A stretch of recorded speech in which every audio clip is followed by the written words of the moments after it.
Hi guys, welcome back to my channel. Thank you so much for clicking on this video.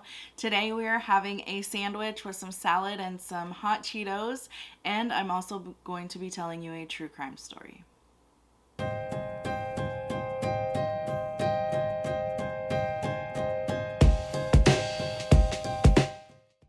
Alright, welcome back to my channel, you guys. Yes, I am doing a true crime, long awaited. I know, it's been a really long time. So what I have here today, I made a sandwich here at home. It's on ciabatta bread with, I toasted it and it has avocado. I used it as like the spread because there's no other sauce. I do have it's Hidden Valley Ranch, the kind that you make yourself at home. Anyway, so on the sandwich, there's lettuce, tomato, 2 slices of bacon, a slice of pepperjack cheese, and then I used I think it's oven roasted turkey.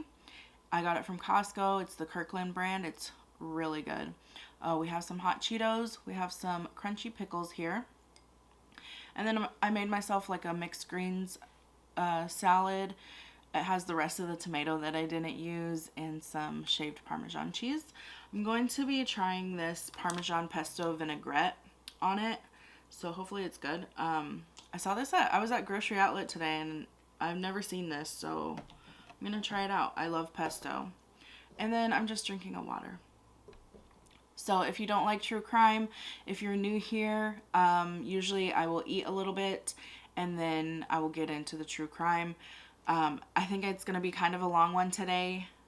Yeah, so I might start talking about it a little bit sooner, but I'm going to cut my sandwich and we'll get started. Let me give you guys a close-up before.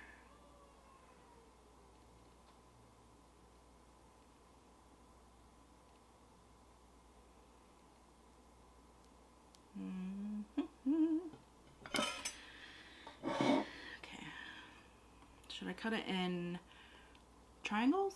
Yeah, I think I'm going to cut it in a triangle. I wish I had those long,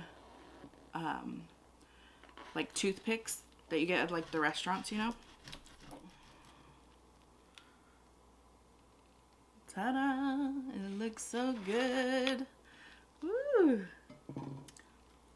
There's some bacon back here. Alright. I've been wanting a sandwich. I almost went and got like a Jimmy John's or a Jersey Mike's or even Subway, but I decided I'd make my own.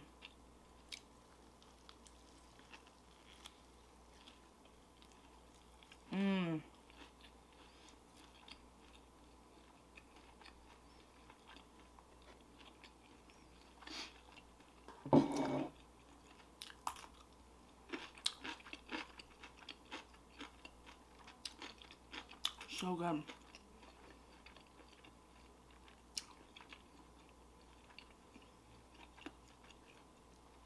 Let's try it with some ranch.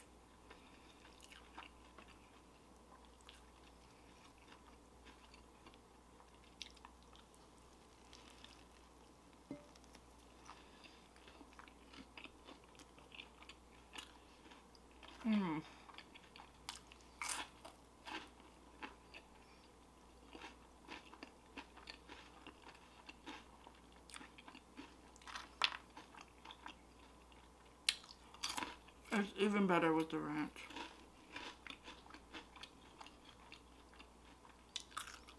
Let's try this.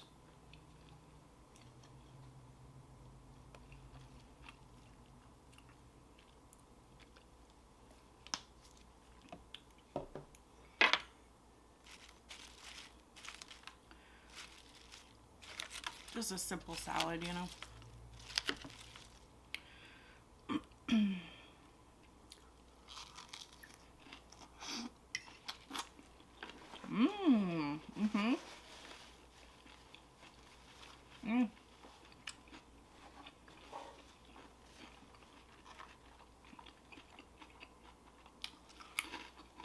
I bet this would be good on my sandwich. It's peppery. Like black pepper. I'm gonna try it because I love pesto on my sandwiches. So good. Let's try. Put a little bit of it on there. I don't know if you can see.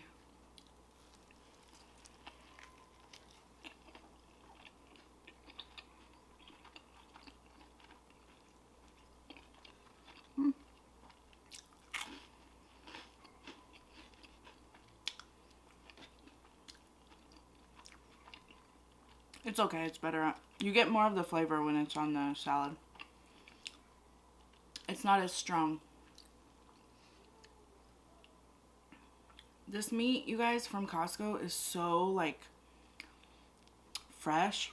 Or, I don't know, it's really soft. I had to be really careful taking it out of the package.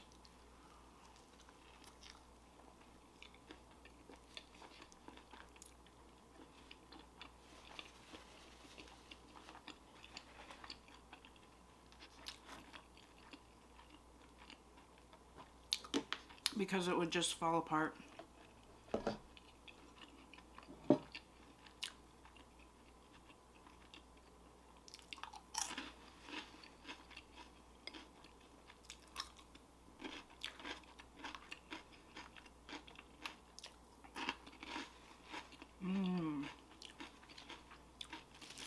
So good. You guys know me, I love taking just a big old bite of salad.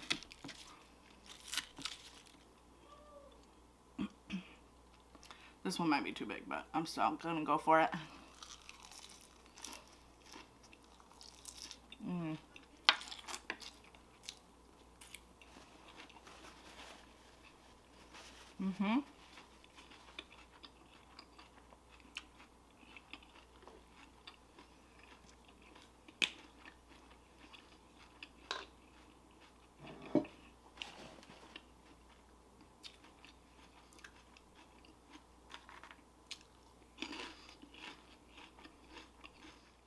Okay, so since I'm going to be talking and eating, especially a salad, if I get stuff stuck in my teeth, I apologize in advance. So yeah, it's embarrassing, but at the same time, it's like an eating video, you know? People get kind of grossed out, but I can't, like, see myself, and I don't always look at myself. I can't really see in the viewfinder. So,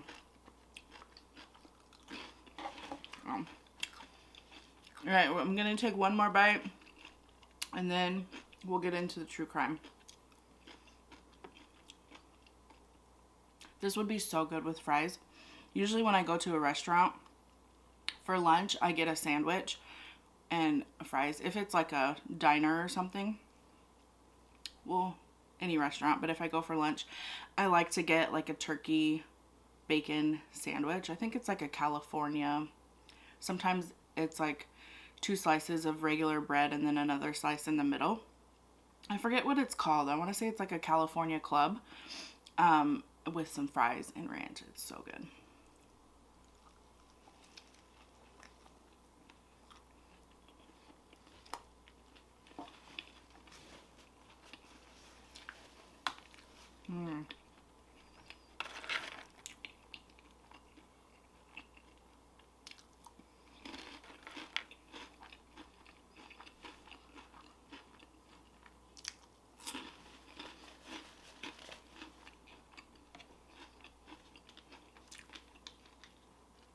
I'm so happy I made a sandwich today at home. Okay, you guys, so let's talk true crime. Today's video, I'm going to be talking about Kenya Monhe and a little bit about Lydia Tillman. Both of their cases connect. So Kenya Monhe, she was 19 years old at the time of her disappearance. She lived in Honduras with her mother. And her mother migrated to the United States. She found a home in Colorado. And she ended up marrying and having 2 kids. Kenya stayed back home with her grandparents, and at the age of 12, Kenya moved with her mom in Colorado. And there she had 2 sisters. They were half sisters, but it didn't matter to her. She still loved them no matter what. And her stepdad, Tony, loved her as if she was his own as well. So here she is. It's 2011. She's an older sister. She's graduated high school. She's got plans to go to college. And she also has a job in customer service. So after high school, she ends up moving out with her boyfriend into an apartment. I'm not sure exactly how long they were together before they moved out. I didn't do too much research on her boyfriend. All I know is that she was living with him at the time of her disappearance. On March 31st, 2011, Kenya and her friends decided they wanted to go out to a club. And this was supposed to be a girls' night, so her boyfriend didn't tag along with them. They ended up going to a club that was in downtown Colorado, and it was called 24K. Now, she was 19, so she had fake IDs. Her friends also had fake IDs, but they were able to get into this bar and lounge. So that night, all the girls are having fun. They're having drinks. Kenya ends up meeting this boy at the club. They start dancing, and her friends suspect that maybe Kenya's drink might have been drugged, because they all had the same amount of drinks, but Kenya this night seemed a little bit more intoxicated than the rest of the girls. So the night goes on. She's still talking with this boy that she met, and Kenya said she had to go to the bathroom. So she left her purse and her jacket and her cell phone that was there, and that was the last that her friends ever saw of her. What ended up happening was she ended up getting kicked out of the club by security or the bouncers that were there, because it's reported that they were a little bit too intoxicated and doing some inappropriate things on the dance floor. So they ended up getting kicked out, and Kenya's things were left with her friends. Well, her friends didn't realize that she had gotten kicked out until around closing time, when the bar was, starting to close up. There was less people, and her friends were looking around like, where's Kenya? Her stuff is here, but we don't see her. So her friends end up leaving the club, and they can't get a hold of her because her cell phone is with them, and they didn't want to call Kenya's boyfriend because she's with another guy. So they wait until the next day, and they still haven't heard from Kenya. Kenya's boyfriend is talking with these girlfriends, and she didn't come home that night. So her boyfriend ends up calling Kenya's younger sister and basically told her what was going on and said, hey, you should get your parents involved or let them know. So her little sister goes and tells her parents, hey, Kenya's missing. She didn't come home last night. Nobody can get a hold of her. Tony, her stepdad, starts communicating with Kenya's girlfriends. They're kind of beating around the bush because her parents don't know Kenya's lifestyle. So she's 19, she likes to go out to clubs and drink and party. They don't know she has a fake ID to be able to do that.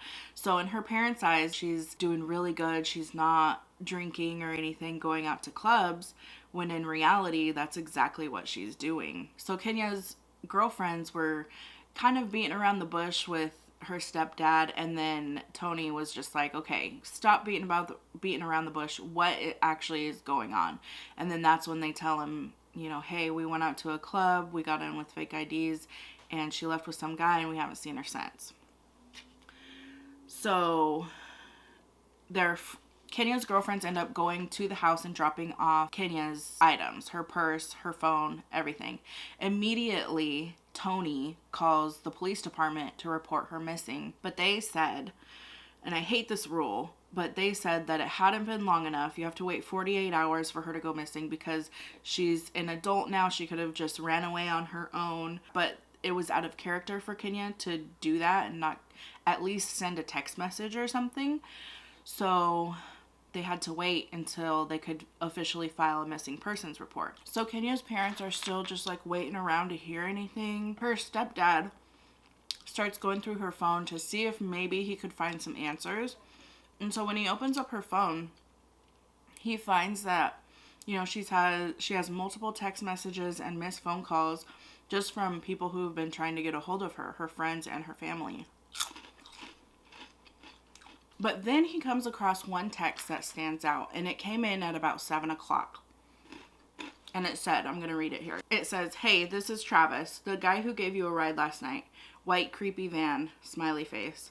Did you get home okay? Now this text message Immediately, her stepdad knew something was wrong. Like, it was a number that wasn't programmed into her phone. And so he tries calling this number back, and he just gets a voicemail. And he says, hey, this is Kenya's stepdad. I'm trying to get a hold of her. She didn't come home last night. Call me back, pretty much.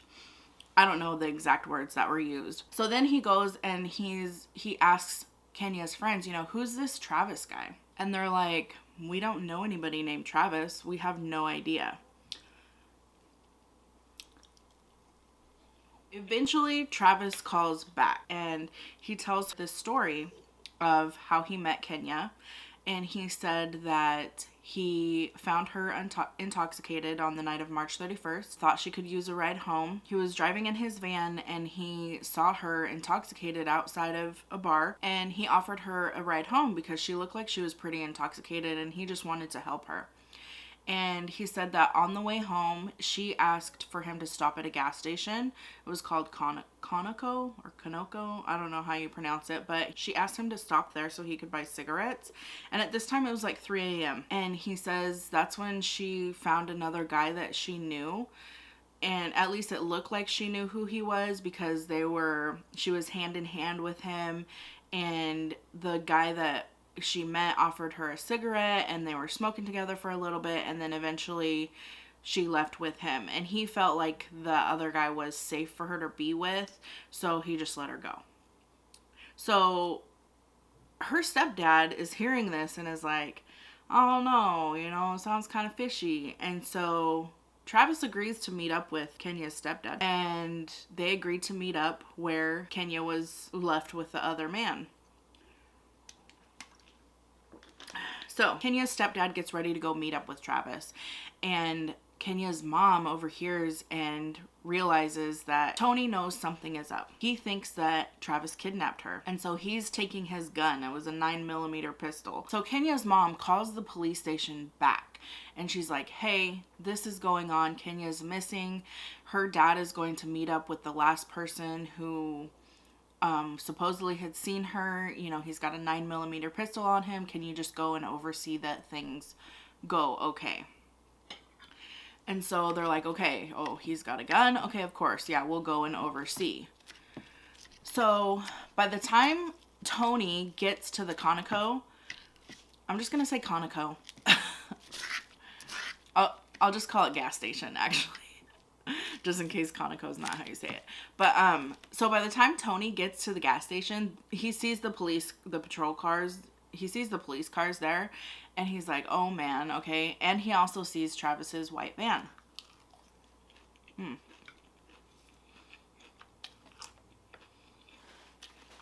he said that once he saw the van, he knew that there's no way Kenya would have gotten in that van. Okay, so the police are there, Travis is there, and Kenya's stepdad, Tony, is there. They're all talking together, and Travis says the same story that he gave Tony to the police. That was where he dropped her off, or she left with the other man. And I think the police kind of suspect, something's a little fishy here, so they ask to do a search of his van, just to be sure if he has nothing to hide, whatever. And he voluntarily agrees to let them do a search of his van. And they notice that it's messy in the front, but in the back, it's clean. And it smells of bleach. And there's new carpeting in the back, which raises a red flag as well. But there's nothing that they can keep him on, so they let him go. After the police leave, Travis is talking to Tony, and they go to part ways, and Travis just starts bawling like, I wouldn't have let her go with him if I would have known, she wasn't going to be safe. He went to go shake Travis's hand, and he could feel Travis trembling. He was shaking so bad.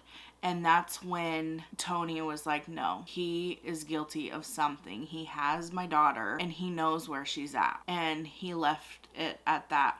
They parted ways, and the police ended up filing Kenya as a missing persons, and the detective that picked up the case investigating Travis. They find out that he has a criminal history of drugs, theft, and he's also on for domestic violence with a past girlfriend.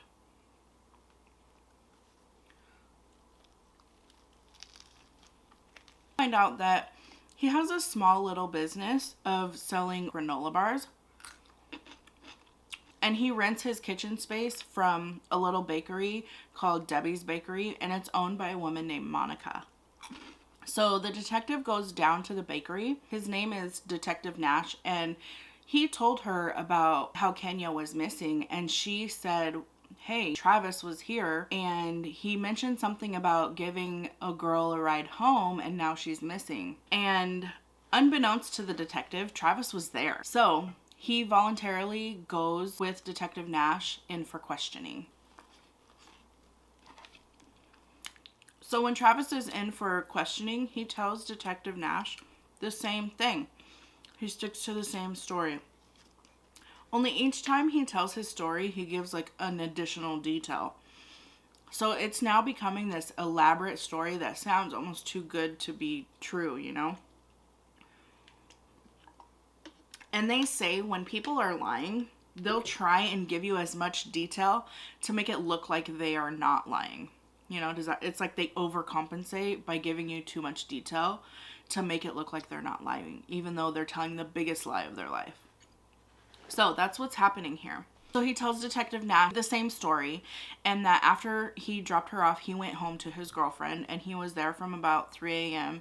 to 8 a.m. His girlfriend's name is Carrie Humphrey, and she ends up corroborating this story that he was there from 3 a.m. to 8 a.m. This time, Travis gives a description of the man that Kenya left with at the gas station, and he describes him as being Asian, but yet they were speaking in Spanish, and he looked like a good guy because he was clean shaven. So the detective gets all this information and then reluctantly lets Travis go because he knows something is up. Something is off. Detective Nash ends up getting a search warrant for Travis's van.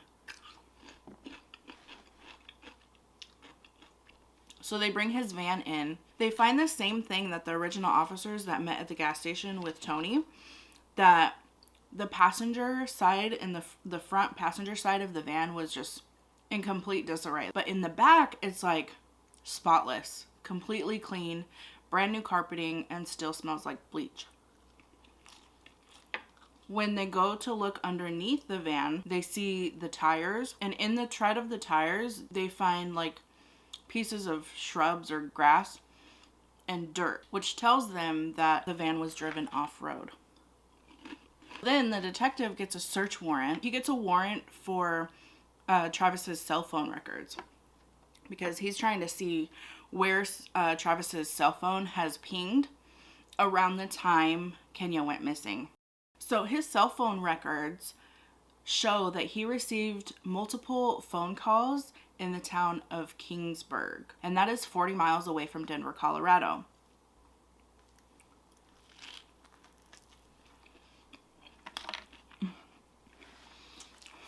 The detectives go out to Kingsburg just to see what's there. It is a very small town of only a couple thousand people, if that maybe, and they're searching like why would Travis be here? So they start searching fields, you know, they're asking the community, the residents there, if they saw the van. Nobody saw anything, but they weren't able to find anything. There was no success. So they head back to Denver, Colorado. And then Detective Nash then gets a phone call from Monica, the owner of the bakery, remember? Monica had some checks go missing from the bakery, and so she went to go find out who it was by watching the surveillance cameras. Well, when she went to go do that, she realized that the video recorder had been unplugged. And so she goes to plug it in and she rewinds the tapes, and the very last person that she saw on the tapes was Travis. So 2 days after Kenya went missing, on the video camera, Monica sees Travis walk in wearing a pair of yellow cleaning gloves. And as soon as she saw this, she called Detective Nash because this was just like something he never does.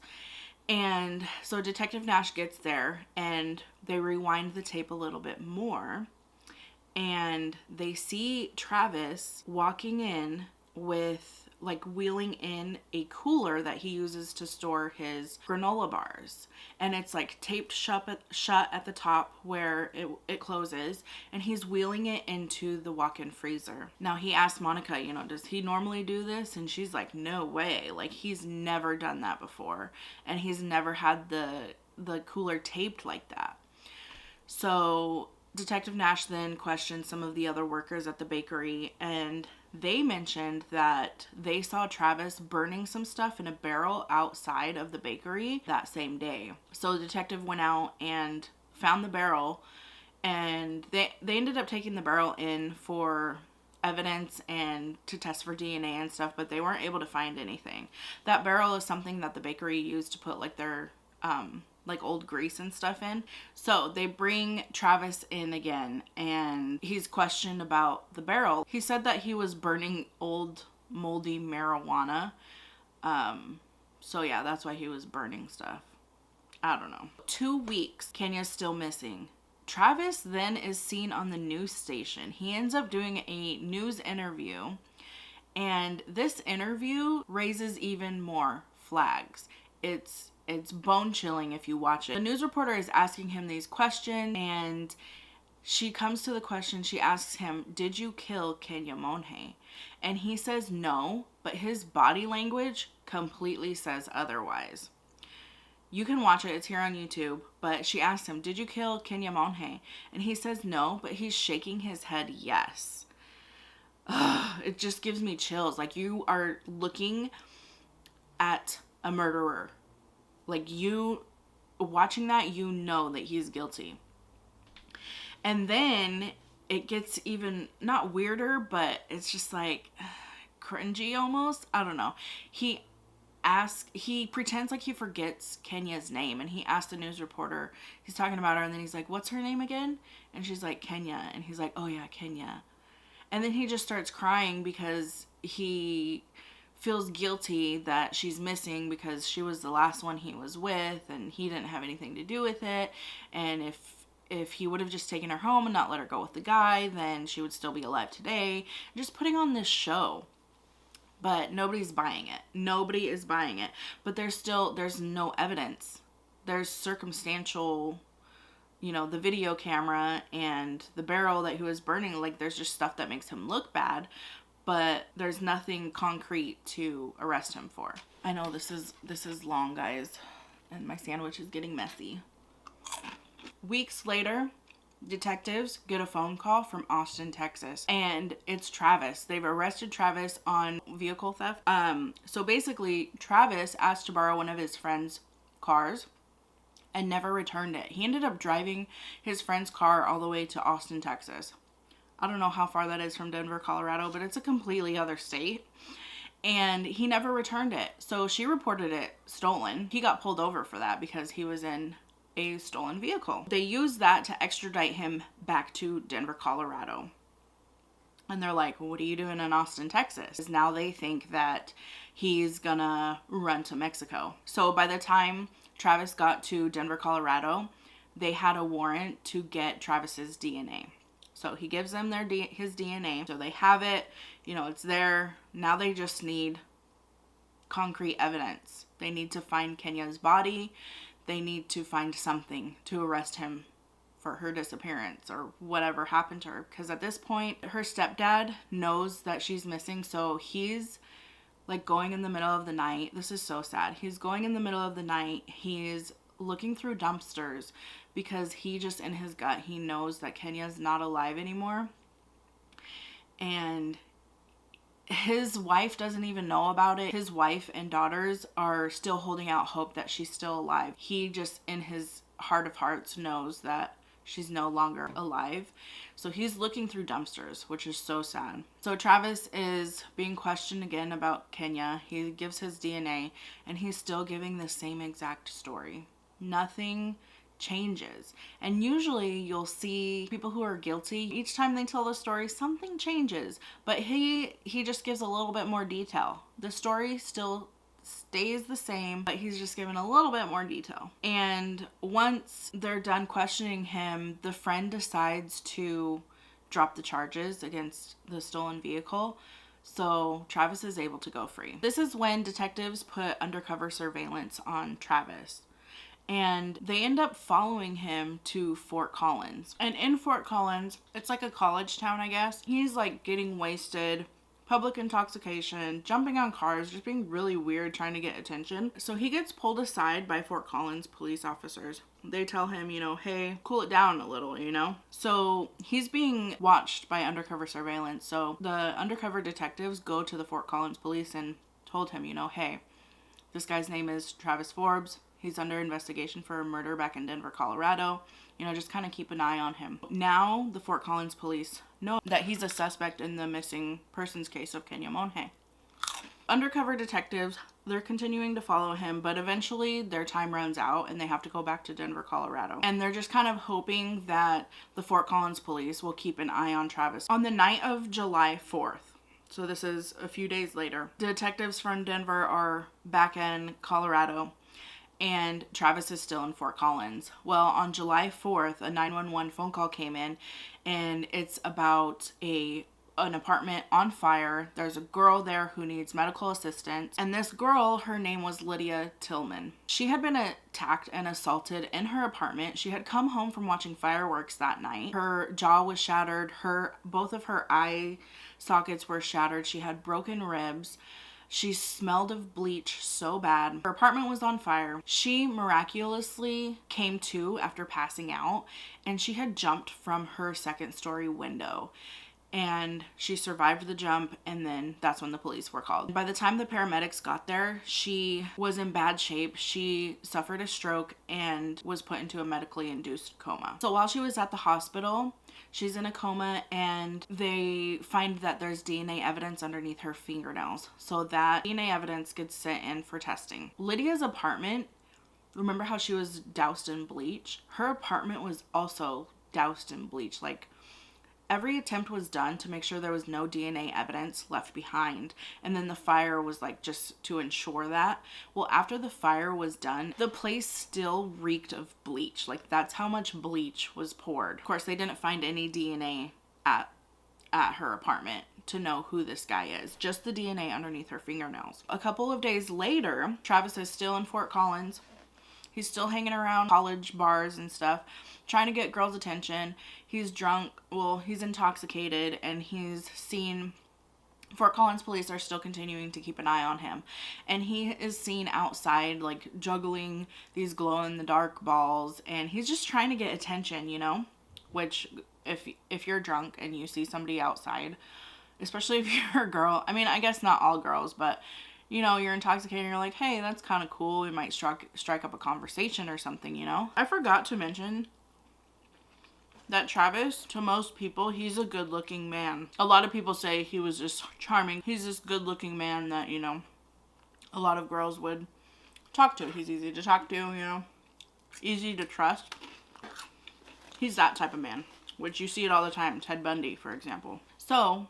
Fort Collins police is still, like, keeping an eye on him. So he's seen following a girl home, and Fort Collins police stop him and question him, but they have to let him go. The thing is, he told them his name was Travis Kennedy, but I think they were just trying to wait and see if they could catch him, like, in the act of something, so they let him go.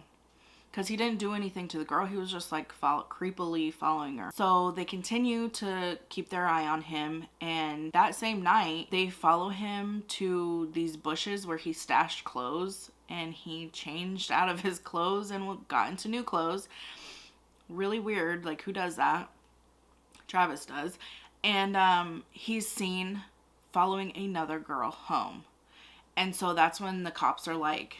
No, this dude is up to no good. He's on the prowl tonight. This is the second woman. And, you know, we can't wait until he's in the middle of... We can't let anything happen to her, you know. Obviously, he's up to no good tonight.